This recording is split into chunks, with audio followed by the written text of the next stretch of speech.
Trump முதன்முறையாக பாராட்டுக்குரியவராக இருக்கிறார். Trump அதில் வந்து common sense and good intelligence அப்படின்ற வார்த்தைகளையும் பயன்படுத்துகிறாரு. மினிமம் காமன் சென்ஸும் இன்டெலிஜென்ஸும் இருந்ததுன்னா நீ சண்டைக்கு போக மாட்டேன்.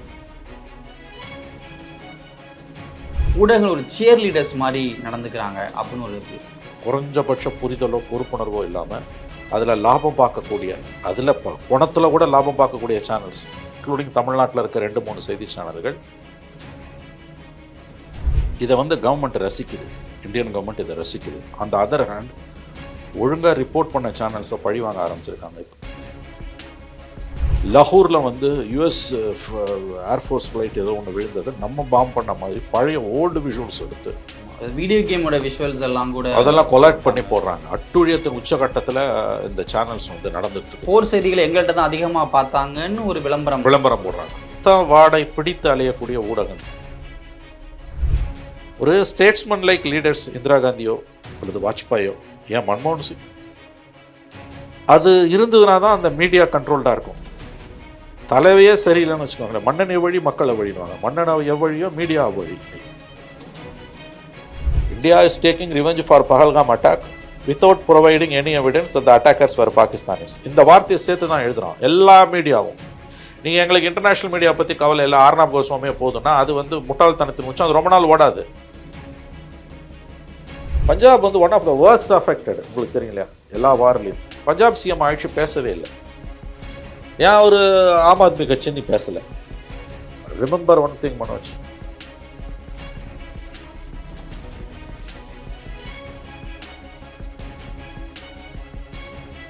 தி டிபேட் நேயர்களுக்கு வணக்கம். இந்தியா பாகிஸ்தானிலான அந்த போர் பதற்றம் நாளுக்கு நாள் அதிகரிச்சுக்கிட்டு இருக்கு. நிறைய விஷயங்கள் அதில் நடந்துகிட்டு இருக்கு. இது குறித்தெல்லாம் பேசுவதற்காக மூத்த பத்திரிகையாளர் திரு மணி அவர்கள் நம்மளோட இணைஞ்சிருக்காங்க.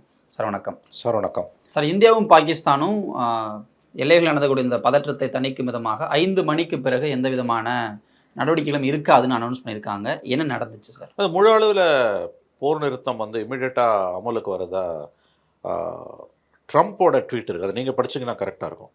அவர் என்ன போட்டிருக்காரு அப்படின்னா, after a long night of talks mediated by the United States, I am pleased to announce that India and Pakistan have agreed to a full and immediate ceasefire. Congratulations to both countries on using common sense and great intelligence. Thank you for your attention to this matter அப்படின்னு இருக்காரு. அருமையான ட்வீட்டுன்னு தான் நான் பார்க்குறேன். Trump முதன்முறையாக பாராட்டுக்குரியவராக இருக்கிறார். ஏன்னா அவங்க கை கழுவிட்டாங்க. டிவான்ஸ் வந்து வைஸ் பிரசிடென்ட் வந்து இட்ஸ் நன் ஆஃப் அவர் பிஸ்னஸ்னாரு. ஆனால் பேக் சேனல்ஸில் ஆப்ரேட் பண்ணியிருந்திருக்காங்க. இதெல்லாம் வழக்கமாக அப்படி தான் நடக்கும். 2 பேருக்கும் வந்து புத்தி வந்திருக்குன்னு தான் நம்ம சொல்லணும். சப்கோ சன்மதி தே பகவான் இல்லை மகாத்மா காந்தி, எல்லாருக்கும் நல்ல புத்தியை கூட ஆண்டவனே. அது மாதிரி வந்து இது நல்லதொரு முடிவு, வரவேற்கத்தக்க செய்தி. அதாவது நம்ம சொன்னது தான் மனோஜ், அதாவது போரை தூண்டக்கூடிய 1000 வார்த்தைகளை விட அமைதியை ஏற்படுத்தக்கூடிய ஒரு வார்த்தை என்பது மேலானதுன்னுவாங்க. திரும்ப திரும்ப நான் சொல்கிறேன், நம்ம குடும்பத்தில் யாராவது ஒருத்தர் வார் ஃப்ரண்ட்டில் இருந்தாங்கன்னா நம்ம எப்படி ஃபீல் பண்ணுவோமோ அப்படி தான் இந்த பிரச்சனையை நம்ம அணுகணும். வேறு மாதிரி அணுகக்கூடாது, வைபன்லாம் அணுகக்கூடாது. பேக் சேனல் ஆப்ரேஷன்ஸ் நடந்திருக்குது. சவுதிஸ் ஒர்க் பண்ணியிருக்காங்க, பின்னாலேருந்து சைனீஸ் ஒர்க் பண்ணியிருக்காங்க. அஃப்கோர்ஸ் ஃபைனல் வேர்டு வந்து யார் சொன்னால் 2 தரப்பும் கேட்கும்போது அவங்க மூலமாக தான் இது வந்திருக்குது. 3 நாட்கள் நடைபெற்ற அந்த மோதல் முழு அளவிலான யுத்தமாக மாறாமல் இன்றைக்கி சீஸ்ஃபயராக வந்து போர் நிறுத்தம் வந்திருக்குது. Director general of military operations மதியம் 3 மணிக்கு 2 தரப்புலையும் பேசியிருக்காங்கன்றாங்க. ஐ திங்க் நல்லதொரு தொடக்கம். கண்டிப்பாக மோடி அரசும் பாகிஸ்தான் அரசும் பாராட்டுக்குரியவை தான். ட்ரம்ப்போட வார்த்தைகளை தான் நாம் வழிமொழியணும். ஏன்னா நிர்பந்தம் இந்தியாவுக்கு இருந்தது. கடந்த பஹல்காம் தாக்குதலுக்கு பிறகு 22-15 நாள் எல்லாரும் மோடியை பார்த்து கேட்டது, எப்போ தாக்குதல் நடத்த போகிறீங்க, என்ன அமைதியாக இருக்கீங்கன்னாங்க. இன்றைக்கி போர் வந்து முடிவுக்கு வந்திருக்கிறது. இது ஒரு பாராட்டத்தக்க ஒரு முடிவு. நிம்மதி பெருமூச்சு விடலாம் என்பதைத்தான் நான் சொல்ல விரும்புகிறேன் இந்த இடத்துல. நம்ம நார்மலாகவே போர் வேண்டாம் அப்படின்ற பார்வை நிறைய பேரால் வைக்கப்பட்டது. ஸோ இப்போ அதை நோக்கி ஒரு முடிவாகவும் இது இருக்குது. இது எந்த அளவுக்கு ஒரு பயனுள்ள முடிவாக இருக்கு? இல்லை, அதெல்லாம் 2வது மனோஜ். அதாவது இதோட யூட்டிலிட்டி, இது என்ன மாதிரி கிரவுண்டில் எதிரொலிக்க போகுது, இந்திய பாகிஸ்தான் உறவில் இது ஏற்படுத்தக்கூடிய தாக்கம், அவையெல்லாம் 2வது.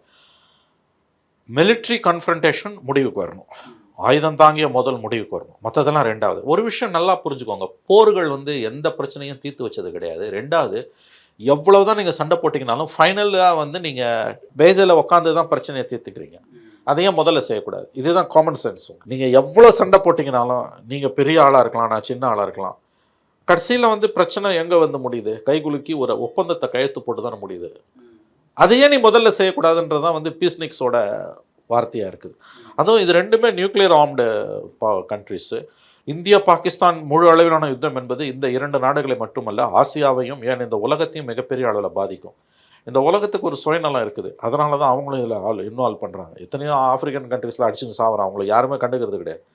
ஸோ இங்கே ஏன் அப்படி வருதுன்னா, இந்த பிராந்தியத்தில் ஏற்படக்கூடிய அந்த டீஸ்டபிலைசேஷன், சீர்குலைவு என்பது நம்ம 2 நாடுகளை மட்டுமல்ல, ஆசியாவையும் மட்டுமல்ல, இந்த உலகத்தையே பெரிய அளவில் பாதிக்கும். ஏன்னா ஒரு நியூக்ளியர் கேட்டாஸ்ட்ரஃபி வந்ததுன்னா, யோசிச்சு பாருங்கள், இன்றைக்கி இருக்க குளோபல் வார்மிங்கில் வந்து ஒரு அணு ஆயுத யுத்தம் வந்ததுன்னா அதனுடைய பாரதூர விளைவுகள் வந்து ஒட்டுமொத்த மனித குலத்துக்கும் எதிரானது. அந்த சுயநலமும் அவர்களுக்கு இருக்கிறது. எனவே நல்ல முடிவுங்க இது. வந்து இந்த தொடர் குண்டு வெடிப்புகளால் ஒரு சாமானிய மனிதனுடைய மனநிலை எப்படி பாதிக்கப்படும், ஃபிசிக்கலாக பாதிக்காமல் கூட இருக்கலாம், ஆனால் அந்த அச்சம் இருக்குல்ல, உயிர் பயம் வந்து மனிதனை அதுவே கொண்டுடும். ஆக்சுவல் வியாதியால் செத்ததை விட உயிர் பயத்தால் செத்தம் அதிகம் உலகத்தில். அதுலேயும் குழந்தைகள்லாம் வந்து பாதிக்கப்பட்டாங்கன்னா வாழ்நாள் பூரா அதோட பாதிப்புகள் அவங்களுக்கு இருக்கும், ஃபார் ஜெனரேஷன்ஸ். அதனால தான் நம்ம போற வேணான்றோம். நல்லது ஒரு முடிவு. இது மோடி கவர்மெண்ட்டுக்கு எப்படி பொலிட்டிக்கலி இது பலன் கொடுக்கும், ஃபேஸ் சேவராக அவங்க என்ன கொடுத்துருக்காங்க, இந்த அக்ரிமெண்ட்டோட டீட்டெயில்ஸ்லாம் நமக்கு தெரியல. அது எப்படி வேணால் இருக்கலாம். இது ஒரு வரவேற்கத்தக்க முடிவு. Immediate cheese ஃபயர்ன்றாங்க. 5 மணிக்கு பிறகு 2 தரப்புலேருந்து தாக்குதல் இருக்காதுன்றாங்க. அது மானிட்டர் பண்ணுறதுக்கு ஏதாவது மெக்கானிசம் உருவாக்குறாங்களான்றதை நம்ம பொறுத்திருந்து பார்க்கணும். இந்த அறிவிப்பு நல்லதொரு அறிவிப்பு என்று தான் நான் பார்க்கிறேன். ட்ரம்ப் அதில் வந்து common sense and good intelligence அப்படின்ற வார்த்தைகளையும் பயன்படுத்துகிறாரு. 100% நான் அதை ஏற்றுக்கிறேன். ட்ரம்ப் மேலே எனக்கு 1000 விமர்சனம் இருந்தாலும் இந்த விஷயத்தை நான் வந்து ட்ரம்ப்பை முழுவதுமாக ஆதரிக்கிறேன். Good sense, common sense and intelligence. Yes, minimum common சென்ஸும் இன்டெலிஜென்ஸும் இருந்ததுன்னா நீ சண்டைக்கு போக மாட்டேன். That's true. அது எந்த விதத்தில் சொல்லுபவர்கள் எப்பொருள் யார் வாய்க்கு ஏற்படும் அப்பொருள் மெய்ப்பொருள் காண்பது அறிவு. அதனால் இந்த விஷயத்தில் ட்ரம்ப் சொல்கிறது 100% கரெக்டு தான் எனக்கு தோணுது. Yes, Trump is correct. இதற்கிடையில் ஊடகங்களுடைய பொறுப்பை பற்றி நிறைய கொஷின்ஸ் வந்துக்கிட்டு இருக்கு. ஊடகங்கள் ஒரு சியர் லீடர்ஸ் மாதிரி நடந்துக்கிறாங்க அப்படின்னு ஒரு இருக்குது, மிஸ்இன்ஃபர்மேஷன் நிறைய இருக்குது அப்படின்னு இருக்கு. இந்த போக்கு எப்படி இருக்குது மனோஜ்? ஒரு மூதுரை உண்டு, golden say, truth is the first casualty in war. போர்க்காலத்தில் முதல் பலி உண்மை என்பதும் காலகாலமாக இருக்குது. 2 நாடுகளுக்கு இடையில் போர் வரும்பொழுது, நீங்கள் இன்றைக்கி வந்து சோஷியல் மீடியாவில் வளர்ந்துருச்சு, கையளவு உலகம். ஒரு 20 வருஷத்துக்கு முன்னால் பார்த்தீங்கன்னா, அதுக்கு முன்னால் நடந்த பல போர்களில் ஃபார் ஏஜஸ் பிரிண்ட் மட்டும்தான், அப்புறம் ரேடியோ இருக்கும், டிவிக்கு ஒரு காலத்தில் வந்தது. இந்த செய்திகளை பார்த்தீங்கன்னா வந்து பிரிண்ட்டில் நீங்கள் பார்த்தீங்கன்னா டெய்லி நியூஸ் பேப்பர்ஸ், வீக்லிஸில், எஸ்பெஷலி டெய்லி பேப்பர்ஸில் நம்ம வெர்ஷன் ஒன்றா இருக்கும், எதிர்த்தரப்பில் இருக்க வெர்ஷன் ஒன்றா இருக்கும். கம்ப்ளீட்டில் நீங்கள் 65 வார், 71 வார், ஈவன் 99 கார்கில் வார் கூட வரைக்கும் கூட நம்ம சொல்லலாம். நம்ம வெர்ஷன் ஒன்று, பாகிஸ்தானோட வெர்ஷன் ஒன்று. அது புரியறதுக்கு 24 மணி நேரம் ஆகும். இம்பேக்ட்னு வந்து அவ்வளோ பெருசாக இருக்காது. ஆனால் இன்றைக்கி விரல் நுனியில் இந்த உலகம் இருக்கிறதால நீங்கள் உடனே செய்திகள் பரவும் பொழுது உங்களுக்கு வந்து இந்த கடந்த 3 நாட்களாக நடந்துக்கிட்டு இருக்க அட்டூழியம் மீடியாவில், பாகிஸ்தான் மீடியாலையும் சரி, இந்தியன் மீடியாலையும், அதில் மோர் தென் பாகிஸ்தான் மீடியா, இந்தியன் மீடியாவில் நடக்கிற அட்டூழியம் வந்து ரொம்ப ரொம்ப ரொம்ப அதிகமாக இருக்குது. அது nauseating to the core. They are running a war in their television studios. Republic TV வந்து இவர் அசாம் முனீரை கைது பண்ணி உள்ளே போட்டுருவாங்க. CNN வந்து இதில் வந்து இஸ்லாமாபாத்தில் பாம் பண்ணி மொத்தமாகவே அழிச்சிடுவாங்க. டைம்ஸ் நவ் இவர் பாகிஸ்தான் பிரைம் மினிஸ்டர் யார், ஷாபாஸ் ஷெரீஃப், அவரை வந்து பங்கரில் கொண்டு போய் உட்கார வச்சுடுவாங்க. அதுக்கு இணையாக தமிழ்நாட்டில் சில சேனல்ஸும் அதே வழியில் போகிறாங்க. ஸோ இது வந்து அட்ரோஷியஸ் டு த கோர். இதை வந்து கவர்மெண்ட் ரசிக்குது, இந்தியன் கவர்மெண்ட் இதை ரசிக்குது. ஏன்னா இந்த வார் ஃபோபியாவை, இந்த வார் மாங்கரிங்கை வந்து கவர்மெண்ட் ஆஃப் இந்தியா ரசிக்குது. இது ரொம்ப ஆபத்தானது. அந்த அதர் ஹேண்ட் ஒழுங்காக ரிப்போர்ட் பண்ண சேனல்ஸை பழி வாங்க ஆரம்பிச்சிருக்காங்க. இப்போ வந்து வயர் என்ன நடந்ததுன்னா, ரஃபால் விமானம், ஒரு விமானத்தை நம்ம இழந்திருக்கோம் பாகிஸ்தானில். இந்த செய்தியை நல்லா கவனிங்க. ரஃபால் நிறுவனத்தை கோட் பண்ணி CNN வெளியிடுது. அதை பாகிஸ்தான் மினிஸ்டர் சொல்கிறார், நல்லா கவனிக்கணும். ஒரு ரஃபால் விமானம் சுட்டு வீழ்த்தப்பட்டிருக்கு, இந்திய விமானம். இது செய்தி. இதோட நம்பகத்தன்மை எதுன்னு கேட்டிங்கன்னா, ரஃபால் நிறுவனத்தோட அதிகாரியை கோட் பண்ணி CNN ரிப்போர்ட் பண்ணுது, அதை பாகிஸ்தான் மினிஸ்டர் கோட் பண்ணுறாரு. இந்த நியூஸ் வந்து இன்டர்நேஷ்னல் மீடியாவில் எஸ்பெஷலி CNNல இருக்குது. இது சிஎன்என்ல இப்படி ரிப்போர்ட் ஆயிருக்குதுன்னு வாயரில் ரிப்போர்ட் ஆகுது. ஸோ கவர்மெண்ட் என்ன பண்ணுது, இப்போ அந்த புதுசாக அந்த அவங்களுக்கு அந்த நியூ ஆக்ட் இருக்கு இல்லையா, ஐடி ஆக்ட் படி நோட்டீஸே கொடுக்காம அந்த அந்த இதை வந்து வயரை வந்து பிளாக் பண்ணுங்கன்னு சர்வீஸ் ப்ரொவைடர்ஸ்க்கு டைரக்ட் பண்ணுறாங்க. எல்லாரும் பண்ணல, சிலர் பண்ணுறாங்க, சிலர் பண்ணலை, சிலருக்கு அது ஆக்சஸ் கிடைக்கல. அப்போ தான் சித்தார்த் வரதராஜன் எடிட்டர் வந்து அந்த ஸ்டேட்மெண்ட்டை கொடுக்குறாரு. அதுக்கு பிறகு என்ன ஆகுது, 12 மணி நேரம் பொறுத்து எதுக்காக நீங்கள் எங்களுக்கு இதை பிளாக் பண்ணீங்கன்னு இவர் கேட்டு எழுதினார் லெட்டருக்கு ரிப்ளை வருது. ரிப்ளையில் இந்த மாதிரி சொன்னோன்னா ஒரு சரி அந்த ஸ்டோரியை மட்டும் நாங்கள் புல் டவுன் பண்ணிடுறோன்னா அதை புல் டவுன் பண்ணிடுறாங்க. அதுக்கு பிறகு ரெஸ்டோர் சில இடங்கள் ஆகிருக்குது, இன்னும் சில ஃபுல்லாக ஆகலை. எனவே ஃப்யூச்சரில் ரெஸ்டோர் ஆகிடும், நம்ம நம்பலாம். அது வந்து நவ் அந்த நல்லா கவனிங்க நீங்கள். ஆனால் அந்த மெயின் ஸ்டோரி இந்தியாவிலேருந்து ஆக்சசபிளாக தான் இருக்குது. சிஎன்எனில் அந்த ஸ்டோரியை யார் வேணால் பார்க்கலாம். வேறு சில தளங்களில் சில I think including Al Jazeera, this is subject to corrections, including CNN சில சேனல்ஸில் நீங்கள் இந்தியாவிலேருந்தே பார்க்கலாம்.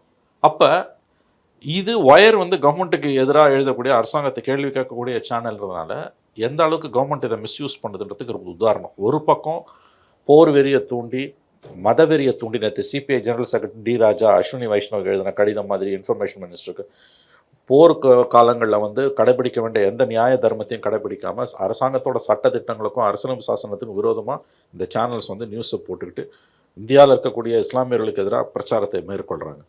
இன்னொரு பக்கம் அவங்கள நீங்கள் கண்டுக்கல, அவங்க மேலே எந்த நடவடிக்கையுமே எடுக்கல. ஆனால் இன்னொரு பக்கம் சட்டத்துக்கு உட்பட்டு, முழுக்க முழுக்க அரசமைப்பு சட்டத்துக்கும் உட்பட்டு செய்தியை வெளியிடுற ஒரு நிறுவனத்தை நீங்கள் வந்து அவங்க உங்களுக்கு எதிரானவங்க, உங்களை விமர்சிக்கிறவங்கன்ற காரணத்துக்காக நீங்கள் என்ன பண்ணுறீங்க, அந்த இணையதளத்தை முடக்கிறதுக்கான உத்தரவை இப்போ ஐபிஎஸ்க்கு நீங்கள் வந்து கொடுக்குறீங்க சர்வீஸ் ப்ரொவைடர்ஸ்க்கு. ஸோ இது ரொம்ப ஆபத்தானது. வயரை முடக்கினது என்பது வந்து இந்த சேனல்ஸ், இந்த வெறியை தூண்டக்கூடிய சேனல்ஸை அலோவ் பண்ணுறதை விட மோசமானது. ஏன்னா ரொம்ப பேலன்ஸ்டாக மக்கள்கிட்ட செய்தியை கொண்டு போகக்கூடியவங்கள நீங்கள் வந்து பழி வாங்குறீங்க, முடக்குறீங்க. ஆனால் எதை செய்யணுமோ அதை செய்யாமல் இன்றைக்கி நீங்கள் இந்த சேனல்ஸை வந்து வார் வாங்குறீங்களே, நீங்கள் அலோவ் பண்ணுறீங்க. பொய் செய்திகளை திட்டமிட்டு இஸ்லாமாபாத்தில் வந்து பாம்பிங்னு போடுறாங்க, கராச்சி அட்டாக்னு போடுறாங்க, லாகூரில் வந்து யுஎஸ் ஏர்ஃபோர்ஸ் ஃப்ளைட் ஏதோ ஒன்று விழுந்தது நம்ம பாம்பு பண்ண மாதிரி பழைய ஓல்டு விஷுவல்ஸ் எடுத்து வீடியோ கேமோட விஷுவல்ஸ் எல்லாம் கூட அதெல்லாம் கொலாட் பண்ணி போடுறாங்க. அட்டுழியத்தின் உச்சகட்டத்தில் இந்த சேனல்ஸ் வந்து நடந்துகிட்டு இருக்குது. ஏன்னா இது முழுக்க முழுக்க மோடி அரசு பிஜேபியோட ஆசீர்வாதத்தில் தான் இது நடக்குது. இது அனுமதிக்கத்தகாதது. இதுக்கு போட்டியாக தமிழ்நாட்டிலையும் சில ஊடகங்கள் வந்து இந்த கேவலமான கேடுகட்ட காரியத்தை பண்ணிகிட்டு இருக்காங்க. ரேட்டிங்காக அவங்க பண்ணுறாங்க. இது ரொம்ப ஆபத்தான ஒரு போக்கு. இது எப்படி அரசாங்கம் இதை கட்டுப்படுத்த போகுதுன்னு தெரியல. நம்ம திரிணாமுல் காங்கிரஸ் எம்பி ஷகேத் கோக்லே ஒரு ட்வீட் போட்டிருந்தார். அவர் இந்த இன்ஃபர்மேஷன் மினிஸ்ட்ரியோட இப்போ கன்சல்டேட்டிவ் கமிட்டியில் இருக்கார். ஏற்கனவே சோஷியல் மீடியா இன்ஃப்ளூயன்சர்ஸை வந்து கண்ட்ரோல் பண்ணணும், அவங்க வந்து அரசுக்கு எதிராக பேசினாங்கன்னா அதை எப்படி டேம் பண்ணணும்னு ஒரு டிஸ்கஷன் ஓடிக்கிட்டு இருக்குது கன்சல்டேட்டிவ் கமிட்டி மீட்டிங்கில். ஆனால் எதை செய்யணுமோ அதை செய்யாமல் நீங்கள் இப்போ அதாவது வார் பீரியடில், போர்க்காலங்களில் இப்படிப்பட்ட நடவடிக்கைகளை போக்கை அனுமதிப்பது இந்திய ஜனநாயகத்துக்கே ஆபத்து. ஏன்னா ஒரு போர் சூழல் என்பதில் சமூக நல்லிணக்கம் ரொம்ப முக்கியமானது. அதை பற்றி கவலைப்படாமல் இந்த சேனல்ஸ் வந்து தேர் ஆன் ரேம்பேஜ் அண்ட் வார் பாத். அதாவது ரேட்டிங்காக இன்றைக்கி வந்து மிகப்பெரிய அளவில் இந்த இன்றைக்கி காலையில் நான் ஒரு செய்தி பார்த்தேன். அதாவது ஐபிஎல்ல 1 வீக்குக்கு போஸ்ட்போன் பண்ணியிருக்காங்க. ஆனால் அந்த அட்வர்டைசர்ஸோட ரெவென்யூ, பலாயிரம் கோடி ரெவென்யூ வந்து இப்போ நியூஸ் சேனல்ஸ் பக்கம் குறி வைக்கிறாங்க. ஏன்னா நியூஸ் சேனல்ஸில் வந்து இது அதிகமாகுது. இல்லை, ஒரு செய்தி தொலைக்காட்சியில் போர் செய்திகளை எங்கள்கிட்ட தான் அதிகமாக பார்த்தாங்கன்னு ஒரு விளம்பரம் போடுறாங்க. இது எவ்வளோ கேவலமான. ஒருத்தர் ஆப்ரேஷன் சிந்தூர்ன்ற பேரை ட்ரேட்மார்க் பண்ணுறாங்க. அது மிகப்பெரிய ஒரு கார்பரேட் கம்பெனி. இதெல்லாம் வந்து மன்னிக்கத்தகாத குற்றங்கள். ஏதாவது ரத்த வாடை பிடித்து அலையக்கூடிய ஊடகங்கள். அதாவது போர் என்பது வந்து லாஸ்ட் ஆப்ஷன் தான். வார் கிரைம்ஸ்ன்றதே தப்பான வார்த்தைன்னு சொல்லுவாங்க. ஏன் தெரியுமா? War itself is a crime. வார்ன்றது வந்து அவுடேட்டட் கான்செப்ட் மனோஜ். இன்னைக்கு இவங்க வந்து இந்த வார் மாங்கரிங்க தூண்டி விடுறவங்க அடிப்படை அறிவே இல்லாமல். ஏன்னா ஒரு வாரில் வந்து ஜெயிக்கிறவங்க தோக்குறவன்ற கான்செப்ட் வந்து ஓல்டு கான்செப்ட். ஒரு வார்னு வந்தாலே 2 தரப்பும் தோற்று போச்சுன்னு தான் அர்த்தம். Even if you emerges victorious one, உங்களுக்கு நிறைய இழப்புகள் இருக்கும். வார் வந்து வேறு வழி இல்லாமல் கவர்மெண்ட் ஆஃப் இந்தியா இன்றைக்கி லான்ச் பண்ணுதுன்னா அதை எப்படி ரிப்போர்ட் பண்ணணுன்ற குறைஞ்சபட்ச புரிதலோ பொறுப்புணர்வோ இல்லாமல் அதில் லாபம் பார்க்கக்கூடிய, அதில் பணத்தில் கூட லாபம் பார்க்கக்கூடிய சேனல்ஸ், சடலங்களில் கூட லாபங்களை பார்க்கக்கூடிய அந்த செய்தி சேனல்கள், இன்க்ளூடிங் தமிழ்நாட்டில் இருக்க 2-3 செய்தி சேனல்கள் மிகப்பெரிய துரோகத்தை மக்களுக்கு இன்றைக்கு இழைத்து கொண்டிருக்கிறார்கள். நீங்கள் சொன்னது தான் எனக்கு இப்போ நியூஸ், எனக்கு நீங்கள் சொல்லி தான் தெரியும். எங்கள்கிட்ட தான் போர் செய்திகளை அதிகம் பார்த்தாங்கன்னு விளம்பரப்படுத்துறதும், ஆப்ரேஷன் சிந்தூரை போய் வந்து இப்போ ட்ரேட்மார்க்காக ரெஜிஸ்டர் பண்ணுறதும், அதாவது பணம் உழ தான் இவங்களுக்கெல்லாம் வந்து வியாபாரம் நடக்கும்ன்ற பழைய கான்செப்ட் மறுபடியும் இன்றைக்கி நிரூபிக்கப்படுது. இதை எப்படி கவர்மெண்ட் ஹேண்டில் பண்ண போகுது? கவர்மெண்ட்டு தான் இதை நடத்துது. ஸோ இதுக்கு என்ன முடிவுன்னு தெரியல நமக்கு. சிவில் சமூகம் இதை எப்படி ஹேண்டில் பண்ணணும்னு புரியல. ஏன்னா பெரும்பாலான மக்கள் வந்து 90% வந்து இதை நம்புகிறாங்க அப்படியே. ஆனால் இவங்களோட நம்பகத்தன்மை குறையுது. ஏன்னா 3 நாள் 4 நாள் நம்புகிறான், 5ஆவது நாள் மாறும், 10 நாள் பொறுத்தெல்லாம் பார்த்தா புழுறான்னு தெரிஞ்சிடும், கம்ப்ளீட்டாக புழுறான்னு தெரிஞ்சிடும். ஸோ இது மிக ஆபத்தான ஒரு போக்காகத்தான் நாம் பார்க்கிறோம். தொழில்நுட்ப வளர்ச்சியால் அந்த காலகட்டங்களில் வெறும் பிரிண்ட்டை மட்டுமே நம்பி இருந்த காலகட்டம், இதோட டேமேஜ் வேறு. இன்றைக்கி இன்ஸ்டன்ட் கையளவு உலகமாக மாறி போன காலகட்டத்தில் இப்படிப்பட்ட போக்கு என்பது மிகுந்த ஆபத்துக்குரியதுன்னு தான் நான் பார்க்குறேன். இதுக்கிடையில் வந்து பார்த்தோம் அப்படின்னா, இந்தியாவுடைய வெளியுறவுத்துறை செயலர் வந்து ஒவ்வொரு ப்ரெஸ் மீட்லையும் இந்த அட்டாக் மூலமாக நம்மளை ஒரு பிரிவினையை தூண்டுறாங்க, இது வந்து ஒரு இந்தியாவுக்குள்ள ஒரு பிரிவினையை ஏற்படுத்துவதற்கான ஒரு நடவடிக்கையாக இருந்தது அப்படின்றதையும், அப்படி நம்ம ஆயிடக்கூடாதுன்றதையும் ப்ரெஸ் பண்ணிட்டே இருக்காரு. ஆனால் தொடர்ந்து ஊடகங்களில் அந்த விஷயத்தை நிரூபிக்கிற மாதிரியான விஷயத்தையே பண்ணுறாங்க. ஆமாம், பிரிவினை தூண்டுற மாதிரி இவங்களும் செயல்படுறது. ஆமாம், இது ரெஸ்ட் ஆஃப் இந்தியாவையும் அஃபெக்ட் பண்ணுற விஷயம். கண்டிப்பாக அஃபெக்ட் பண்ணுற விஷயம். மிஸ்திரி வந்து புத்திமதி சொல்ல வேண்டியது, அரசாங்கத்துக்கிட்ட அதிகாரம் இருக்குது. கவர்மெண்ட் நினச்சுன்னா இரும்பு கரம் கொண்டு இந்த கேடுகட்ட ஊடகங்களை அடக்கலாம். ஆனால் பிஜேபி கிட்டேருந்தோ, மோடி கிட்டேருந்தோ, மிஸ்திரி கிட்டேருந்தோ, இன்ஃபர்மேஷன் மினிஸ்டர் கிட்டேருந்தோ இந்த ஊடகங்களை கண்டம் பண்ணி ஒரு ஸ்டேட்மெண்ட் கூட இல்லை. எதிர்கட்சிகள் தான் பேச ஆரம்பிச்சிருக்காங்க. டி ராஜா பேசியிருக்காரு. பொறுப்புள்ளவங்கலாம் இன்றைக்கி மொல்லமாக அந்த குரல் எழும்ப ஆரம்பிக்குது. வெறும் அட்வைசரி மட்டும் யாரும் ஃபாலோ பண்ணாங்க. அட்வைசரி ஃபாலோ பண்ணால் பத்தாது, நீ சாட்டையை கையில் எடுக்கணும். உன் இஷ்டத்துக்கு இப்படிலாம் நீ நியூஸ் போட முடியாது. ஏன்னா மிக அதிகமான அளவு வந்து பாகிஸ்தானுக்கு எதிராக பேசப்படக்கூடிய இந்த தொலைக்காட்சிகளுடைய இந்த நியூஸ் ப்ரெசன்டேஷன் வந்து ஒரு கட்டத்தில் வந்து இங்கே இருக்கக்கூடிய சிறுபான்மையினருக்கு எதிராக தான் திரும்பும். இதில் இருக்கக்கூடிய ஆபத்து என்பது அதுதான். நீங்கள் வந்து ஜெனோஃபோபியான்னு வாங்க, வெறியை வளர்க்குறீங்க. நேஷ்னலிசம்ன்றது என்றைக்குமே டேஞ்சரஸ் கான்செப்ட்டுங்க. Patriotism is good, nationalism is டேஞ்சரஸ்னு வாங்க. என் நாட்டை நான் நேசிக்கிறேன் என்பது பேட்ரியாட்டிசம். என் நாடு தான் உலகத்திலே வசந்ததுன்றது தேசியவாதம். தேசியவாதம் மிகுந்த ஆபத்தான கான்செப்ட். இந்திய சுதந்திர போராட்டத்தோட அழகே, அதோட சிறப்பே, அதோட உயிர் துடிப்புள்ள ஆன்மா எதுன்னு கேட்டிங்கன்னா, even at the peak of India's freedom struggle Mahatma காந்தியோ ஜவஹர்லால் நேருவோ நேஷ்னலிஸ்டாக இல்லை, பேட்ரியாட்ஸாக தான் இருந்தாங்க. அந்த போரை வந்து பிரிட்டிஷ் ஏகாதிபத்தியத்துக்கு எதிராக தான் நடத்துனாங்களே ஒழிய வெள்ளைக்காரனுக்கு எதிராக. ஒரு வெள்ளைக்காரனோட ரத்தம் சிந்துறதை கூட காந்திஜி அலோவ் பண்ணலையே. பகத்சிங்குக்கு வந்து மன்னிப்பு இது அந்த தூக்கு மேடையிலேருந்து அவரை ரிலீவ் பண்ணுறதுக்கு அப்பீல் கொடுக்க மாட்டேன்னு காந்திஜி சொன்னார். அந்த அளவுக்கு போச்சு. அது சரி தப்புன்றது வேறு விஷயம். நான் ஏன் சொல்ல வரேன்னா, even at the peak of our freedom struggle 150 வருஷம், அதுவும் 1915க்கு பிறகு நடைபெற்ற அந்த கிட்டத்தட்ட 30 ஆண்டு கால அதாவது வீரியமிக்க இந்திய சுதந்திர போராட்டத்தில் அதோட சிறப்பம்சமாக பார்க்கப்படுவது வந்து வெறிய, தேசபக்தின்ற வெறியை நம்ம வந்து வளர்க்கவே இல்லை. Why I am not a நேஷனலிஸ்ட்னு ரவீந்திரநாத் தாகூரோட ஃபேமஸான புக் இருக்குது. ஆன் நேஷனலிசம்னு அரவிந்தோ கோஷ் எழுதின புத்தகங்கள்லாம் நீங்கள் பார்த்தீங்கன்னா வந்து நம்முடைய மூதாதையர்கள், நம்முடைய தந்தைமார்கள், மகாத்மா காந்தியாக இருக்கட்டும், ரவீந்திரநாத் தாகூராக இருக்கட்டும், அரவிந்தோ கோஷாக இருக்கட்டும், எவ்வளோ ஒரு சிந்தனை தெளிவு அவங்களுக்கு இருந்திருக்குது. நம்மை அடக்கி ஆண்ட, நம்மளை சூறையாடிய, நம்மளை சுரண்டிய வெள்ளைக்காரனை கூட அவங்க வந்து எப்படி வந்து வெறுப்பு கக்காமல் எதிர்த்தாங்க. அது ரொம்ப ஒரு அத்தகைய பாரம்பரியம் வந்து இந்தியாவுக்கு உண்டு. பட் ஆர்எஸ்எஸ்க்கு அந்த பாரம்பரியம் என்றைக்குமே கிடையாது. இது ரொம்ப டீப்பாக பார்த்தீங்கன்னா, இது வந்து இவர்கள் ஆர்எஸ்எஸோட சித்தாந்தத்தோட மீடியாவோட இந்த இந்த இந்த நெரேட்டிவ், இந்த ப்ரெசன்டேஷன் மிகப்பெரிய அளவில் ஒத்துப்போகுது.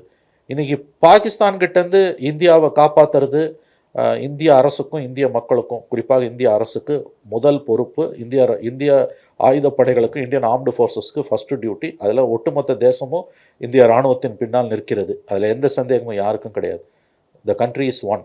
ஒட்டுமொத்த தேசமும் இன்றைக்கி இராணுவத்தின் பின்னாலையும் வழிநடத்தக்கூடிய பிரதமர் மோடியின் பின்னாலும் தான் இருக்கிறது. எந்த மாறுபட்ட கருத்தும் யாருக்கும் இல்லை. நம்பர் 1. ஆனால் நம்பர் 2 ஒரு பெரிய சிக்கல் வருது. இந்த வெறிபிடித்து அலையக்கூடிய இந்திய ஊடகங்களிடமிருந்து இந்திய மக்களை காப்பாற்றப் போவது யார்? பாகிஸ்தானிடமிருந்து இந்தியாவை இந்திய இராணுவம் காப்பாற்றும். வெறிபிடித்து அலையும் இந்திய செய்தி சேனலிடமிருந்து இந்தியாவை, இந்திய மக்களை யார் காப்பாற்றப் போகிறார்கள்? இதுவையும் இன்னைக்கு பேசி தான் ஆகணும் நம்ம. ஆமாம், ஏன்னா அங்கே எல்லைகளில் வீரர்கள் ரொம்ப மிகப்பெரிய சாக்ரிஃபைஸை பண்ணிட்டு இருக்காங்க. பண்ணிட்டு இருக்காங்க. ஆனால் ஊடகங்களில் போர் வைப் அப்படின்னு போடுறாங்க. இது ஒரு வார் வந்து வைபா எப்படி ஊடகங்கள் மாற டீல் முடியும் பண்ணுதுன்னு தெரியல. இன்னொன்று, அமைதிக்காக பேசக்கூடிய ஒரு வார்த்தை என்பது போரை தூண்டக்கூடிய 1000 வார்த்தைகளோட மேலானதுன்னு விவிலியத்தில் ஒரு வாசகம் உண்டு.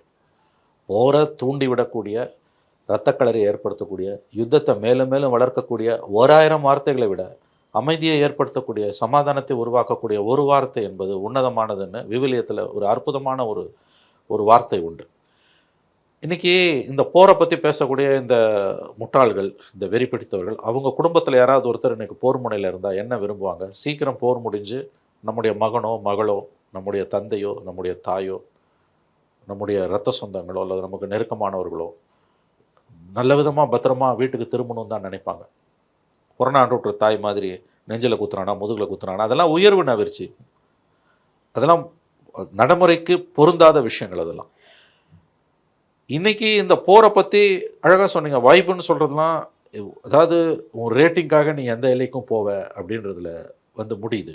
இது எங்கே போய் முடியும்னு நமக்கு தெரியல. ஏன்னா இப்போ 3வது நாள் போர் பதட்டம் அதிகரித்து கொண்டே இருக்கிறது. ஒரு முழு அளவிலான யுத்தத்தை 2 நாடுகளாலையும் தாங்க முடியாது என்பதுதான் உண்மை. போரில் வெற்றி தோல்வி என்பது கடந்த காலத்தோட வழக்கொழிந்து போன கான்செப்ட். ஜெயிச்சாலும் நீ ஒரு பெரிய விலையை அதுக்கு கொடுக்க வேண்டியிருக்கும். 2 நாடுகளுமே அணு ஆயுத நாடுகள். 3வது முக்கியமான விஷயம், அணு ஆயுதங்களை யாரும் பயன்படுத்தணும், 2 பேரும் பயன்படுத்தணும்னு கூட அவசியம் கிடையாது. கன்வென்ஷனல் மாதிரி நியூக்ளியர் வாராக உருவாவதற்கான எல்லா வாய்ப்புகளும் உண்டு. ஏன்னா உங்களுடைய பல மின் நிலையங்கள் இன்றைக்கி அணுசக்தியால் இயக்கப்படக்கூடியவை. ஸோ அதாவது ஆபத்தான ஒரு முனையில், பேரழிவின் முனையில் தான் இன்றைக்கி 2 நாடுகளும் நின்று கொண்டு இருக்கின்றன. இதில் இந்த பொறுப்பை உணராமல் இதை வச்சு லாபம் பார்க்கணும், இதை வச்சு கல்லா கட்டணும், இதை வச்சு ரேட்டிங்கை ஏற்றணும். மக்களால் முற்றிலும் புறக்கணிக்கப்பட்ட தொலைக்காட்சிகள், தமிழ்நாட்டில் கூட சில மக்களால் முற்றிலும் புறக்கணிக்கப்பட்ட அப்படி ஒரு தொலைக்காட்சி இருக்கானே மக்களுக்கு தெரியாது. அவர்கள் இன்றைக்கு வெறிகொண்டு அலைகிறார்கள். போர் வெறி பிடித்து, அதாவது வார்த்தைகளால் விவரிக்க முடியாத அளவுக்கு மக்களிடையே வெறியை ஊற்றக்கூடிய, வெறியை ஏற்றக்கூடிய தப்பான செய்திகள், தவறான செய்திகள் மூலம் மனித குலத்துக்கு எதிரான குற்றங்களை அவங்க செய்து கொண்டிருக்கிறார்கள். கவர்மெண்ட் இதை கட்டுப்படுத்தணுங்க. ஆனால் இதில் துரதிருஷ்டவசமான விஷயம் என்னென்னா, மோடி கவர்மெண்ட் இந்த போக்கை அனுமதிக்கிறது. ஏன்னா இந்தியாவுக்குள்ள இந்த ஜெனோஃபோபியான்னு சொல்லக்கூடிய இந்த வெறி, இது தேசபக்தி கிடையாது, இது வெறி. இது வளருவது மோடி கவர்மெண்ட்டோட பல அஜெண்டாஸ்க்கு ரொம்ப உறுதுணையாக இருக்குது. அதனால தான் ஒரு பக்கம் நீ ஆர்னாப் கோஸ்வாமி அலோவ் பண்ணுற, இன்னொரு பக்கம் சித்தார்த் வரதராஜனை பனிஷ் பண்ணுற. எப்படி இது சாத்தியப்படுது? தலைகீழில் இருக்கணும் அது. ஆகவே இது மிகப்பெரிய ஒரு ஆபத்தாகத்தான் உருவெடுத்து கொண்டிருக்கிறது. மறுபடியும் சொல்லுகிறேன், தங்கள் நல்லுயிரை பணயம் வைத்து இந்தியாவை காப்பாற்றி கொண்டிருக்கக்கூடிய நம்முடைய இராணுவ வீரர்கள் இந்தியாவை காப்பாற்றுகிறார்கள், அவர்களை நாம் வணங்குகிறோம். ஆனால் இந்த கேடுகட்ட ஊடகங்களிடம் வெறிநாய்களாக இருக்கக்கூடிய ரத்தம் குடிக்கும் இந்த இந்திய ஊடகங்களிடமிருந்து இந்திய மக்களை யார் காப்பாற்றுவது? அதுக்கு தான் வழி தெரியல. இது மாதிரி ஒரு சென்சிட்டிவான விஷயம், இப்போ வார் மாதிரியான விஷயம், ஒரு எஸ்கலேஷனான விஷயத்தில் ஊடகங்கள் எப்படி செயல்படணும் பேசிக்கலி? இல்லைங்க, அது ரொம்ப முக்கியமான ஒரு கேள்விங்க. அது அந்த ஊடகம் எப்படி செயல்படணுன்றது அந்த சமூகத்தின் தன்மை பொருந்தியது. வெறும் பிரிண்ட் மட்டும் இருந்தப்போ கூட ஒரு பொறுப்பு இருந்தது மனோஜ். 65, 62 சைனீஸ் வார், 65 பாகிஸ்தான் வார், 71 வார்லாம் கூட பார்த்தீங்கன்னா ஓரளவு மனிதாபிமானம் உள்ள மனிதர்கள் இருந்தாங்க. அந்த தலைவர்கள் எல்லா கட்சிகளிலுமே கூட இருந்தாங்க. நாட்டை வழிநடத்தியவர்கள் இருந்தாங்க. ஊடகங்களுக்கும் ஒரு சமூக பொறுப்பு இருந்தது. அன்றைக்கி நாம் செய்திகளுக்காக அடுத்த நாள் காலையில் செய்தித்தாள்களையும் அகில இந்திய வானொலியையும், தொலைக்காட்சி கூட 75 தான் வருது, நாம் நம்பி இருந்தோம். முதல்ல நம்ம பார்த்தது கார்கில் யுத்தம். கார்கில் யுத்தத்தில் ஒரு பெரிய விமர்சனம் இந்த பர்காதத் NDTV பண்ண அட்டூழியத்தை நம்ம பார்த்தோம். பங்கரில் உட்காந்துக்கிட்டு பண்ண அட்டூழியங்களை பார்த்தோம். பட் அதை விட பல மடங்கு அதிகமாக இப்போ நடக்குது. லைவ் ரிப்போர்ட்டிங் வாரெலாம் பண்ணாங்க. அந்த NDTVயோட கருப்பு பக்கங்களில் கார்கில் வாரில் அவங்க நடந்து கொண்ட முறை, எஸ்பெஷலி பர்காதத்ன்ற அந்த செய்தியாளருடைய ரொம்ப ரொம்ப அதாவது ஈனத்தனமான அணுகுமுறை ஒரு காரணமாக இருந்தது. ஆனால் அது ஏன் பெரிய அளவில் கூட பரவலைன்னா, அன்றைக்கி இருந்த தலைவர்கள், வாஜ்பாயோட ஃபேமஸான ஸ்டேட்மெண்ட் ரொம்ப முக்கியமானது. கான்ட்ராடிக்ஷன் ரொம்ப கிளாரிங்காக இருக்கும் வாஜ்பாய்க்கும் மோடிக்கும். நீங்கள் பார்த்தீங்கன்னா கார்கில் யுத்தம் 99 ஜூலையில் நடக்குது, ஒரு 15 நாளில் முடிவுக்கு வருது. அதுக்கப்புறம் ஜெனரல் எலெக்ஷன் செப்டம்பரில், ஏப்ரலில் கவர்மெண்ட்டுக்கு அந்த 99 ஜனவரி பிப்ரவரியில் லாகூருக்கு பஸ் பயணம் போனார் வாஜ்பாய், நவாஸ் ஷெரீஃபை பார்க்க. இன்ஃபேக்ட் அது நார்மலைஸ் ஆகக்கூடாது தான் பர்வேஸ் முஷரஃப் கார்கில்ல யுத்தத்தை ரெடி பண்ணிட்டு இருந்தார் இராணுவ தளபதியாக. எனக்கு நல்லா ஞாபகம் இருக்குது, தொலைக்காட்சிகளை பார்த்துருக்கேன். பர்வேஸ் முஷரஃப் பஸ்ஸில் போய் இது வாஜ்பாய் அவர்கள் பஸ்ஸில் லாகூரில் பஸ் பயணம் போய் அங்கே இறங்கி அங்கே மீடியா கிட்ட பேசும்போது சொன்ன ரொம்ப அருமையான வார்த்தை. அதை வந்து அவர் அந்த நோட் புக்லையும் எழுதி வச்சார். 2 விஷயம் அவர் சொல்கிறார் வாஜ்பாய் பாகிஸ்தானை பற்றி சொல்லும்போது. ஐ cannot be happy if my neighbor is not happy. என்னுடைய அண்டை வீட்டுக்காரன் மகிழ்ச்சியாக இல்லைனா நான் மகிழ்ச்சியாக இருக்க முடியாது. 1. 2வது ஒரு பாயிண்ட் சொன்னார் அவர், united Pakistan is always in the interest of India. ஒன்றுபட்ட பாகிஸ்தான் இந்தியாவின் நலன்களுக்காகவாவது அது ஒன்றுபட்டு இருக்க வேண்டும். United Pakistan is always in the interest of India. இன்றைக்கி இது ரெண்டுமே இல்லை. இன்றைக்கி டிவியில் உட்காந்து பேசக்கூடிய ஹாக்ஸ்ன்னுவாங்க, இந்த வெறி பிடித்த முன்னாள் இராணுவ அதிகாரிகள் கூட அந்த துணியில் தான் பேசுகிறாங்க. பாகிஸ்தானை 3ஆக உடச்சுன்னுன்றாங்க. ஒருத்தர் புதிய தலைமுறையில் பேசுகிறாரு. அதாவது ரொம்ப அதிர்ச்சியாக இருக்குது. நீ just because you are X soldier, நீ சொல்கிறதெல்லாம் நியாயமும் இல்லை, நீ எதை வேணால் வாயில் வந்ததெல்லாம் பேச முடியாது. இன்றைக்கி பாகிஸ்தான் ஒரு ஃபெயில்டு ஸ்டேட், அதில் சந்தேகம் இல்லை. ஆனால் காசாவில் இஸ்ரேல் நடந்துக்கிற மாதிரி, உக்ரைனில் ரஷ்யா நடந்துக்கிற மாதிரி இந்தியா பாகிஸ்தானோட நடந்துக்க முடியாது. ரெண்டுமே நியூக்ளியர் ஆர்ம்டு ஸ்டேட்ஸ். அவர் சொல்கிறார் அந்த ஓய்வு பெற்ற அதிகாரி, இன்னும் இதுதான் நல்ல தருணம், பாகிஸ்தான் ரொம்ப பலவீனமாக இருக்குது, நம்ம பாகிஸ்தானை 3ஆக உடச்சிடணும், இதுதான் நிரந்தர தீர்வுன்றாரு. ஏதாவது அறிவு இருக்கா நான் கேட்குறேன். இன்றைக்கி இருக்க குளோபல் பாலிட்டிக்ஸில் அது சாத்தியமா? இன்னொன்று, பாகிஸ்தான் ஸ்டேட்டோட எந்த வீழ்ச்சிக்கும் அமெரிக்கா துணையாக இருக்காது, அவங்க தூக்கி நிறுத்திடுவாங்க. ஏன்னா பாகிஸ்தானி மிலிட்ரி ஸ்ட்ரக்சரை கம்ப்ளீட்டாக கடந்த 75 ஆண்டுகளாக தூக்கி நிறுத்துறதே அமெரிக்கன்ஸ் தான். ஒரு இராணுவ அதிகாரிக்கு இது தெரியாதா? அப்போ இந்த பேச்செல்லாம் ஏன் பேசுகிறாங்க அவங்க? இந்த வெறி பிடிச்ச பேசி எப்படி வருது? பாகிஸ்தானை 3ஆக உடச்சிடணும், அது தீர்வாகுமா? 3ஆக உடச்சுன்னா அந்த மூணு கண்ட்ரிஸும் இந்தியாவுக்கு எதிராக இருக்கும். இப்போ பங்களாதேஷ் எப்படி ஆகிப்போச்சு? ஆஃப் லேட் இந்தியன் எஸ்டாப்ளிஷ்மெண்ட்டில் வந்திருக்கக்கூடிய ஒரு திங்கிங்கில் என்ன சொல்கிறாங்கன்னா, பங்களாதேஷ் நம்ம பிரித்ததே தப்பு, ஏன்னா பாகிஸ்தான் மட்டும் எனிமையாக இல்லை, இன்றைக்கி பங்களாதேஷ் நமக்கு எனிமையாக நிற்குது.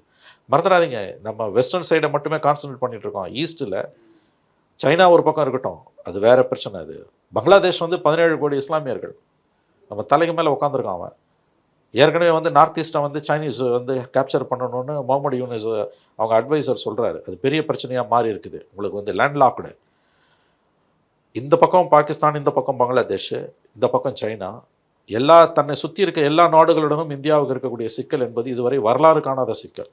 சைனா, இப்போ பாகிஸ்தான், பங்களாதேஷ், இது மத ரீதியாகவும் நமக்கு எதிராக நிற்குது. அங்கே ஒரு 30 கோடி, இங்கே ஒரு 17 கோடி.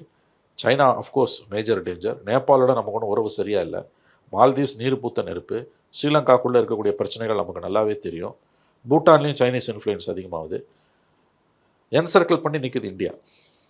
இந்த டேஞ்சர் எதை பற்றியுமே தெரியாமல் இந்த வார் மாங்கர் இங்கே கிளப்பி விடுறதுன்றது வந்து அட்டூழியத்தின் உச்சக்கட்டம். மீடியா எப்படி செயல் பண்ணணும்னு நீங்கள் கேட்டீங்க. ஒரு ஸ்டேட்ஸ்மேன் லைக் லீடர்ஸ், இந்திரா காந்தியோ அல்லது வாஜ்பாயோ, ஏன் மன்மோகன் சிங், அது இருந்ததுனா தான் அந்த மீடியா கண்ட்ரோல்டாக இருக்கும். தலைவையே சரியில்லைன்னு வச்சுக்கோங்களேன். மன்னன் எவ்வழி மக்கள் எவ்வழினுவாங்க. மன்னன் எவ்வழியோ மீடியா அவ்வழி. இன்றைக்கி 2008 மும்பை தாக்குதல் நடந்தப்போ வெறி கொண்டு அலைஞ்சு அப்போ பிஜேபி கொடுத்த ஸ்டேட்மெண்ட்லாம் இன்றைக்கி நம்ம பேச முடியாது. அவ்வளோ கேவலமாக மன்மோகன் சிங்கை பேசினாங்க. ஷிக்கண்டின்னு பேசினாங்க, டிரான்ஸ்ஜெண்டர்னு பேசினாங்க மன்மோகன் சிங்கை. ஆனால் அவர் எவ்வளோ அழகாக காய நகர்த்தினார்னா, அந்த தாக்குதலில் ஈடுபட்டவங்க அத்தனை பேரும் பாகிஸ்தானிஸ்ன்றதை ரொம்ப அழகாக டிப்ளமேட்டிக் வாரை லான்ச் பண்ணார். மோடி மிலிட்ரி வாரை தாங்க லான்ச் பண்ணியிருக்காரு. ஒரு டிப்ளமேட்டிக் வாரை லான்ச் பண்ணி கிரே லிஸ்ட்டில் பாகிஸ்தானை சேர்த்துருக்காங்க. உங்களுக்கு தெரியும், இப்போ தான் முள்ளமாக வெளியில் வந்துட்டு இருக்கு. கடந்த 10 ஆண்டுகளுக்கும் மேலாக பாகிஸ்தானுக்கு இருக்கக்கூடிய மிகப்பெரிய சிக்கல் எந்த நிதி உதவியும் கிடைக்காம போனது காரணம் மன்மோகன் சிங் கவர்மெண்ட். இந்த அமைப்பு சேர முடியல. ஏன்னா மன்மோகன் சிங் கவர்மெண்ட் அந்த அளவுக்கு சர்வதேச சமூகத்தை கன்வின்ஸ் பண்ணுச்சு. இவங்க தான் பண்ணியிருக்காங்க. இன்ஃபேக்ட் ப. சிதம்பரம் அவர் உடனே ஹோம் மினிஸ்டர் ஆனவுடனே கசாப் வந்து பாகிஸ்தானை சார்ந்தவன் இல்லைன்னு பாகிஸ்தான் கிளைம் பண்ணும்போது ஒரு வலையை விரிச்சார். கான்சுலர் ஆக்சஸ் கேட்டார்னா கசாபு கொடுப்போன்னாரு. பட் பாகிஸ்தான் புரிஞ்சுக்கிட்டான் இது வலையை விரிக்கிறாங்கன்னு. எங்கள் சிட்டிசன் இல்லை, நாங்கள் எதுக்கு அவனை கூட பேசணும். பட் பிற்காலத்தில் அது வந்து 2 மாதம் பொறுத்து ஃப்ரைடே டைம்ஸ் பத்திரிக்கை தான் அவன் கசாப் வந்து பாகிஸ்தானில் எந்த வில்லேஜில் பிறந்தான் என்னன்றது எடுத்துன்னு வந்து கொடுத்தான். இன்ஃபேக்ட் அதில் கொல்லப்பட்ட தீவிரவாதிகளில் சிலரோட டிரைவிங் லைசன்ஸு, சில அடையாளங்களெல்லாம் இந்தியா வந்து பின் பாயிண்டட் பர்சன்டேஷனோட இன்டர்நேஷ்னல் கம்யூனிட்டி கொடுத்தாங்க. இப்போ இந்த 5 தீவிரவாதிகளோட பற்றின எந்த விதமான டீட்டெயிலு அவர்களை சர்வதேச சமூகத்தின் முன்னால் அம்பலப்படுத்துறதுக்கான வேலைகளை மோடி கவர்மெண்ட்டு செஞ்சுதான் தெரியல. செஞ்சாலும் அது தோல்வியில் தான் முடிஞ்சிருக்குது. அதாவது ஐசோலேட் பண்ணணும் பாகிஸ்தானை, இராணுவ ரீதியாக தோக்கடிக்கிறது ஒரு பக்கம்னா, நிரந்தர தீர்வு பாகிஸ்தானை சர்வதேச சமூகத்தில் ஐசோலேட் பண்ணுறது. கிட்டத்தட்ட 10-12 ஆண்டுகள் மன்மோகன் சிங் கவர்மெண்ட் அதை தான் பண்ணிச்சு. இன்றைக்கி அது இல்லை. இன்றைக்கி நீங்கள் இன்டர்நேஷ்னல் மீடியா பார்த்தீங்கன்னா கம்ப்ளீட்டாக இந்த அட்டாக்கை பற்றி எழுதும்போது, India is taking revenge for Pahalgam attack, without providing any evidence the attackers were Pakistanis. இந்த வார்த்தையை சேர்த்து தான் எழுதுகிறான் எல்லா மீடியாவும். அது எக்கானமிஸ்டாக இருக்கட்டும், CNN இருக்கட்டும், நியூயார்க் டைம்ஸாக இருக்கட்டும். நீங்கள் எங்களுக்கு இன்டர்நேஷனல் மீடியா பற்றி கவலை இல்லை, ஆர்னாப் கோஸ்வாமியே போதுன்னா அது வந்து முட்டாள்தனத்தின் உச்சம். அது ரொம்ப நாள் ஓடாது. உலக நாடுகளுடைய தலையீடு இல்லாததற்கு அவங்க அமைதி காக்கிறதுக்கு இதுவும் ஒரு காரணமாக இருக்குமோ? உண்மை. இதுவரைக்கும் இல்லாத அளவுக்கு இந்தியாவுக்கு வந்து ஆதரவு அற்ற ஒரு போக்கு சர்வதேச அளவில் நிலவுது. யுனைடெட் நேஷன்ஸோடைய க்ளோஸ் டோர் மீட்டிங் நடந்ததில் கண்டம் பண்ணி தீர்மானத்தை போடலை. இது வரைக்கும் வெளிப்படையாக இந்தியாவுக்கு ஆதரவே இல்லையாங்க. எல்லாரும் 2 பேருக்கும் புத்தி சொல்கிறாங்க. ஸ்கூல் பசங்க அடிச்சுக்கிட்டா ஏய் நீ ஒழுங்காருன்னு சொல்லுவாங்களே, அந்த மாதிரி நமக்கும் பாகிஸ்தானுக்கும் புத்தி சொல்கிறாங்க. புத்தி சொல்ல வேண்டியது பாகிஸ்தானுக்கு தான், நமக்கு இல்லை. நமக்கு தெரியுது, அது நம்ம தான் பாதிக்கப்பட்டிருக்கோம். கடந்த 30 ஆண்டுகளுக்கு மேலே we are bleeding, அதில் எந்த சந்தேகமும் கிடையாது. ஆனால் கடந்த காலங்களில் மன்மோகன் சிங் கவர்மெண்ட்டோ காங்கிரஸ் கவர்மெண்ட்டோ ஏன் வாஜ்பாய் கவர்மெண்ட் பண்ண அளவுக்கு கூட இன்டர்நேஷ்னல் லெவலில் அந்த டிப்ளமேட்டிக் பிளிட்ஸ் கிரிக்குன்னுவாங்க, இந்த வாரை லான்ச் பண்ணிட்டோம். ஆப்ரேஷன் சிந்தூர்ன்றது வந்துங்க, அது வந்து டிப்ளமேட்டிக் லெவலில் ஒரு ஆப்ரேஷனை நீங்கள் லான்ச் பண்ணியிருக்கணும், ஏதாவது ஒரு பேரை வச்சு. அதை பற்றி கவலைப்படாமல் நீங்கள் வந்து இன்னைக்கு வந்து வெறும் வார்னு போகிறதுன்றது உங்கள் பிரச்சனைகளை தீர்த்து வைக்காது. அதாவது ஒன்று ஞாபகம் வச்சுக்கோங்க, மிலிட்ரி சொல்யூஷன் ஃபைனல் சொல்யூஷன் கிடையாதுங்க பாகிஸ்தான் பிரச்சனைக்கு. அதை தயவு செஞ்சு புரிஞ்சுக்கோங்க. இது வந்து மோடி கவர்மெண்ட்டுக்கு சுத்தமாக புரியல. வாஜ்பாய் கவர்மெண்ட்டுக்கு புரிஞ்சுது, மன்மோகன் சிங்க்கு புரிஞ்சுது, நரசிம்மராவுக்கு புரிஞ்சுது. நல்லா ஞாபகம் வச்சுக்கோங்க, கடந்த 32 வருஷத்தில் 4 பிரதம மந்திரிகள் பாகிஸ்தானுடைய தீவிரவாதத்தால் அப்பாவி இந்தியர்களை பலி கொடுத்து மிகப்பெரிய நெருக்கடிகளுக்குள்ளாக இருக்கிறார்கள். 93 மார்ச் 14 ஃபர்ஸ்ட் பாம்பே பிளாஸ்ட் உங்களுக்கு தெரியும். நரசிம்மராவ் பிரதம மந்திரி வாருக்கு போல டிப்ளமேட்டிக் ஆன்ஸ்லாட் தான் நடந்தது. 2001 நாடாளுமன்ற தாக்குதல், 99வது கார்கில் வார், 2001 நாடாளுமன்ற தாக்குதல். அப்போ டிசம்பர் 13 2001 நாடாளுமன்ற தாக்குதல். 1 மாத காலம் வந்து போர் பதட்டம் நீடிச்சது. கிட்டத்தட்ட 6 லட்சம் ராணுவ வீரர்களை எல்லைப்புறத்தில் கொண்டு போய் வாஜ்பாய் குவிச்சார். அப்போ எனக்கு நல்லா ஞாபகம் இருக்குது, அவர் வந்து ஒரு பேட்டியில் சொன்னார், எல்லாரும் வந்து என்னை தினமும் பார்க்கும்போது பல பேர் என்னை டெய்லி பார்க்குறாங்க, பல தரப்பட்ட மக்கள், எப்போ போற ஆரம்பிக்க போகிறீங்கன்னு கேட்குறாங்க. ஒன்று புரிஞ்சுக்கோங்க, நான் நினச்சாலும் போற ஆரம்பிச்சிடலாம், பர்வேஸ் முஷரஃப் நினச்சாலும் ஆரம்பிச்சிடலாம், ஆனால் நாங்கள் 2 பேரும் நினச்சாலும் நிறுத்த முடியாது. அந்த ஒரு ஃபேமஸ் கோட் அவர்கிட்ட இருந்தது. அதுக்கு பிறகு கரெக்டாக எனக்கு நல்லா ஞாபகம் இருக்குது, ஜனவரி 12 2002, இது 2001 டிசம்பர் 13 தாக்குதல், 2002 ஜனவரி 12 ஒரு ஃபேமஸ் நைட்டு 10 மணிக்கு ஒரு famous press conference by Pervez Musharraf. அதில் தான் பதட்டம் தணிஞ்சுது. அதுக்கப்புறம் அது நார்மலைஸ் ஆச்சு ஓரளவுக்கு. 3வது 2008 மன்மோகன் சிங் கவர்மெண்ட்டில் மும்பை தாக்குதல். த பெஸ்ட் கவர்மெண்ட் மன்மோகன் சிங் கவர்மெண்ட். ஏன்னா டிப்ளமேட்டிக் பிளிட்ஸ் கிரிக்குன்னுவாங்க, டிப்ளமேட்டிக் வாரை லான்ச் பண்ணி பாகிஸ்தான் தான் காரணன்றதை நம்ம வெளி உலகத்துக்கு சொன்னதால் பாகிஸ்தான் தனிமைப்படுத்தப்பட்டு பல ஆண்டுகளாக இன்ன வரைக்கும் இங்கே தண்ணி குடிச்சிட்டு இருக்கான். நீங்கள் சொன்ன மாதிரி பல அமைப்புகளில் சேர முடியல. பட் இந்த 3 பிரதமர்களுக்கு நேர்மாறாக மோடி இருக்கார். அவர் வந்து டிப்ளமேட்டிக் பிளிட்ஸ்கிரிக்கை பற்றியும் கவலைப்படலை. ஒரு விஷயம் ரொம்ப நல்லா புரிஞ்சுக்கோங்க, லிமிட்டட் வாரோ ஃபுல் ஃப்ளெஜ்டு வாரோ நேஷனல் கன்சென்சஸும் இருக்கணும், இன்டர்நேஷ்னல் கன்சென்சஸும் இருக்கணும். இன்றைக்கி நேஷனல் கன்சென்சஸ் மோடிக்கு இருக்குது, ஆனால் ஒரு தடவை கூட ஒரு எதிர்க்கட்சி தலைவரை அழைச்சி பேசலை, ராகுல் காந்தி அழைச்சி பேசலை. 2 முறை நடைபெற்ற அனைத்து கட்சி கூட்டத்தில் மோடி பேசலை. இதெல்லாம் ரொம்ப நாள் அவருக்கு சப்போர்ட்டை கொடுக்காது. 2வது இன்டர்நேஷ்னல் சப்போர்ட் கடந்த காலங்களில் இருந்த மாதிரி இந்த தடவை இந்தியாவுக்கு இல்லை. வாருன்னு போனீங்கன்னா இன்டர்நேஷ்னல் சப்போர்ட் இல்லைன்னா நான் மிக மிக மிக பெரிய அளவில் தனிமைப்படுத்தப்படுவோம். அதனால் மோடி கவர்மெண்ட் மிகவும் தவறான பாதையில் போய்கொண்டு இருக்கிறது தான் தெரியுது. ஏன்னா இராணுவம் அதோட வேலையை செய்யுது, பட் டிப்ளமேட்டிக்காக சர்வதேச அளவில் ராஜதந்திர ரீதியில் இந்தியாவுக்கான ஆதரவை பெறுவதில் மோடி அரசு படுதோல்வி அடைந்து விட்டது. தேசிய அளவில் இப்போதைக்கு ஒற்றுமை இருக்குது, எப்பயும் இருக்குன்னு சொல்ல முடியாது. ஸோ இன்டர்நேஷ்னல் கன்சென்சஸ் மோடிக்கு இப்போதைக்கு இல்லை, நேஷனல் கன்சென்சஸ் இப்போதைக்கு இருக்குது, இது எவ்வளோ நாளைக்கு இருக்குன்னு தெரியாது. ஸோ தவறான வழியில் இந்த பிரச்சனையை மோடி அரசு கையாளுகிறது என்று தான் நாம் பார்க்க வேண்டியிருக்கிறது. இன்றைக்கி வந்து பீஸ் எஃபர்ட்ஸில் ஈடுபட்டிருக்கிறது சவுதிஸ் ஈடுபட்டிருக்காங்கன்றாங்க. சவுதிஸுக்கு வந்து அது ரொம்ப நல்ல கொஸ்டின். அது அவங்களுக்கு வந்து என்ஹான்ஸ்டு வேர்ல்டு பாலிட்டிக்ஸில் என்ஹான்ஸ்டு ரோல் அவங்க எதிர்பார்க்குறாங்க. அந்த காலத்தில் பீஸ் மேக்கர்ஸ் இருந்தாங்க, கொஞ்சமாவது கண்ட்ரிஸ் இன்வால்வ் ஆச்சு, இன்றைக்கி யாருமே இல்லை.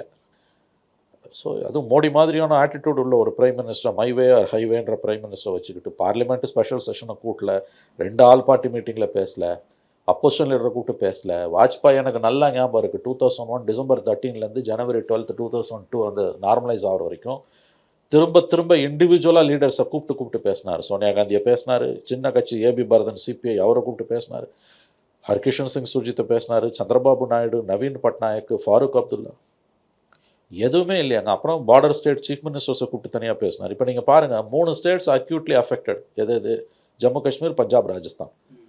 10 நாள் பொறுத்து, பால்காமுக்கு 10 நாள் பொறுத்து தான் ஒமர் அப்துல்லாவை கூப்பிட்டு பேசுகிறாரு. ராஜஸ்தான் சரி, உங்கள் சிஎம் போடுறாரு அவரு, என் வீட்டு பக்கத்துலேயே பாம்பு அடிக்கிறாரு. ஆமாம், அவரை நீ 10 நாள் பொறுத்து பேசினேன். சரி, ராஜஸ்தான் உங்கள் சிஎம். பஞ்சாப் வந்து one of the worst affected, உங்களுக்கு தெரியும் இல்லையா, எல்லா வாரிலையும். இப்பயும் பஞ்சாபில் பாம்பிங் நடந்துட்டு. பஞ்சாப் சிஎம் ஆயிடுச்சு, பேசவே இல்லை. ஒரு எலெக்டட் கவர்மெண்ட், மக்கள் தேர்ந்தெடுத்த அரசு இருக்குது. ஏன் ஒரு ஆம் ஆத்மி கட்சின்னு பேசலை? Remember one thing Manoj, Punjab வந்து வேர்ஸ்ட் அஃபெக்டட் ஸ்டேட் இந்தியாவிலே. இந்த வாரால் இந்தியா சந்தித்த போர்களால் பஞ்சாபில் மட்டும் government of India statistics 76,000 war widows இருக்காங்க. போர்க்காலங்களில் போர்களில் கணவரைகளை இழந்த 76,000 பெண்கள் பஞ்சாபில் மட்டும் இருக்காங்க. இது யோசிச்சு பாருங்கள் நீங்கள், இது எவ்வளவு ஒரு, அதாவது வைப்புன்னு பேசுகிறவங்க போரை வச்சு வியாபாரம் பண்ணக்கூடிய ஈன ஜென்மங்கள், செய்தி ஊடகங்கள் இந்த ஃபேக்டை மனசில் வச்சு பேசணும். 40 வயதிலிருந்து கடைசி வாரம் இது தானே உங்களுக்கு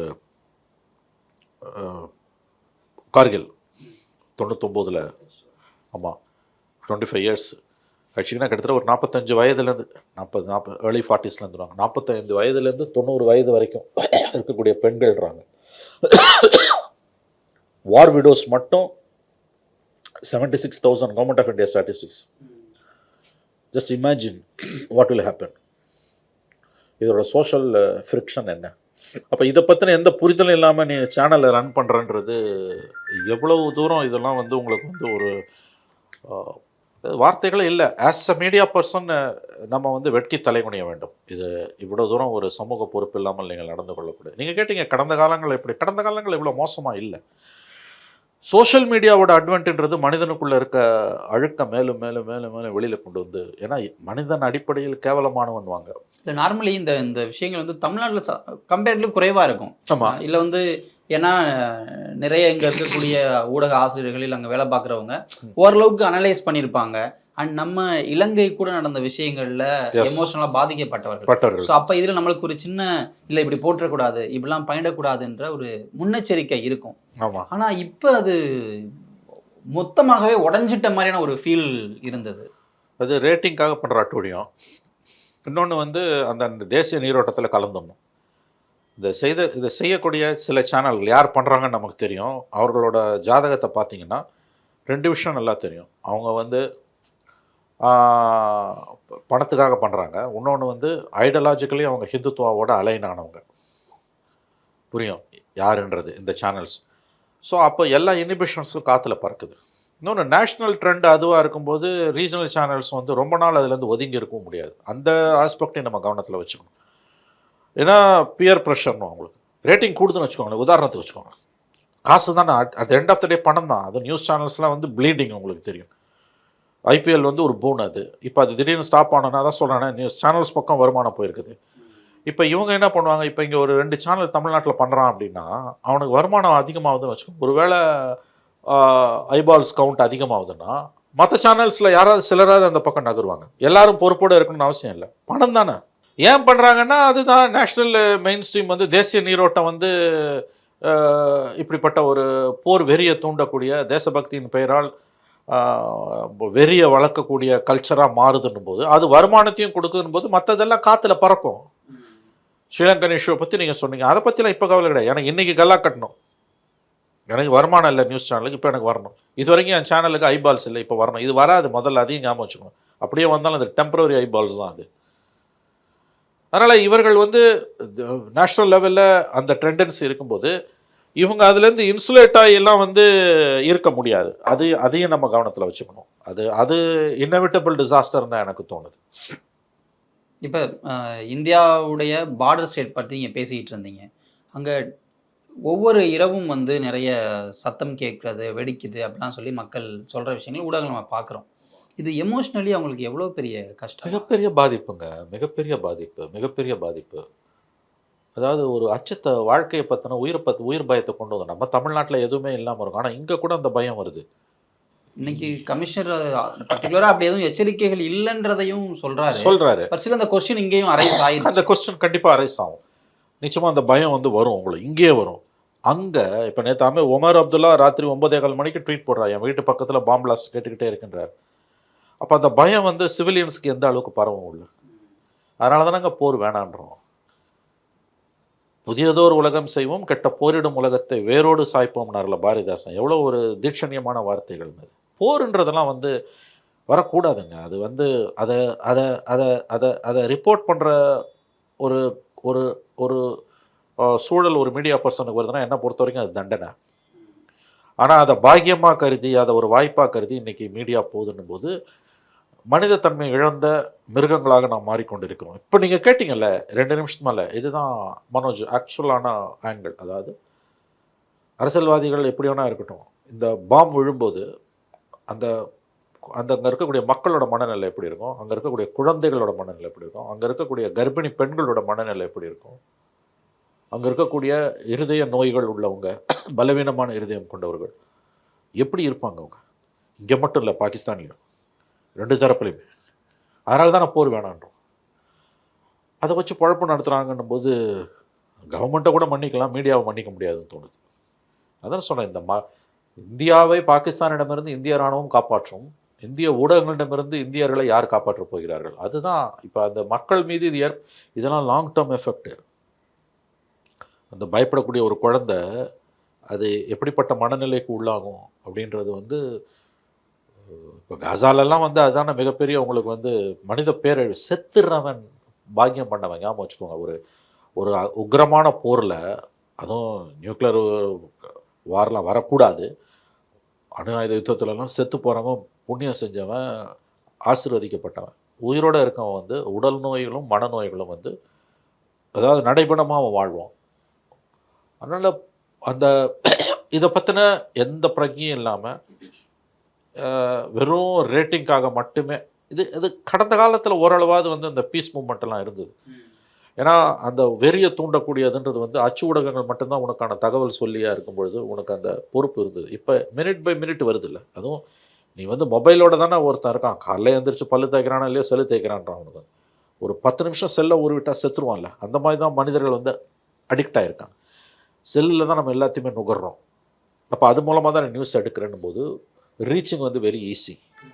அண்ட் அடிப்படையில் மனிதன் கேவலமானவன். எல்லாருமே மனிதனுடைய உள்ளே இருக்கக்கூடிய இழிவுத்தன்மை என்பது வந்து நம்ம கற்பனை பண்ண முடியாதது. அது இந்த மாதிரி சமயங்களில் அழகாக வெளிப்படுது உங்களுக்கு வந்து. அது எவ்வளோ தூரம் வெளியில் வராமல் இருக்கோ அதான் ஒரு நல்லவனுக்கும் கெட்டவனுக்குமான அளவுகோல். அந்த பேஸ் ஃபீலிங் இருக்குல்ல, அதை வந்து இந்த மாதிரியான சமயங்களில் மீடியா வந்து வெளியில் கிளறி எடுக்குது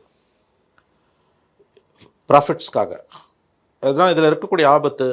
இந்த பாயிண்ட்டை வந்து பேச மறுக்கிறாங்கல்ல பெரும்பாலும். நீங்கள் கேட்டிங்கல்ல, நீங்கள் ரொம்ப அழகாக கேட்டிங்கல்ல. இப்போ அந்த குண்டு சத்தத்தை கேட்கக்கூடிய சராசரி மனிதன், குழந்தைகள், கர்ப்பிணி பெண்கள் எத்தகைய பாதிப்புகளுக்கு உள்ளாவார்கள். அந்த பொறுப்பும் சமூக மீடியாவுக்கு இல்லை. So media is the first culprit. அப்படி தான் நமக்கு தோணுது. கண்டிப்பாக சார். தீவிரவாதிகளுக்கு எதிரான ஒரு தாக்குதல் நேரத்தில் மக்கள் பாதிக்கப்படக்கூடாதுன்ற மனசில் வச்சு இப்படி முடிவுகள் எடுக்கப்பட்டிருக்கு. போர் நடக்காமல் நிறுத்துறது அப்படின்ற முடிவை வந்து எல்லாருமே எதிர்பார்த்தாங்க, நடந்திருக்கு. உங்கள் நேரத்துக்கும் கருத்துக்களுக்கும் நன்றி. நன்றி சார். நன்றி சார்.